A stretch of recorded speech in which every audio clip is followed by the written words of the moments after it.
Most people think investing is for rich people, for people who understand the stock market, for people who have thousands sitting around doing nothing. That waiting, that hesitation, is one of the most expensive financial mistakes you can make. Investing is simply putting your money to work so it grows over time, instead of sitting in an account losing value to inflation. Inflation means that 1,000 euros in a zero-interest account today will buy you less in 10 years. Doing nothing is a slow, quiet loss. Investing is about buying assets, shares in companies, funds, property, and bonds that can grow over time.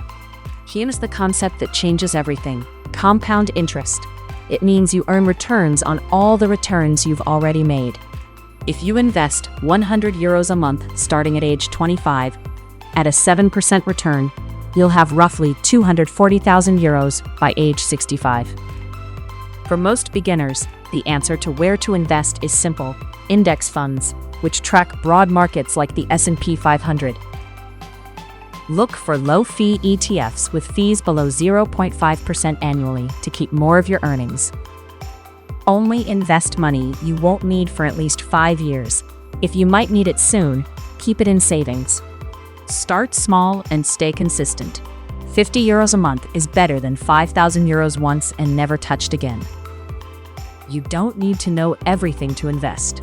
Open an account, pick an index fund, set up a small contribution, and let time do the rest.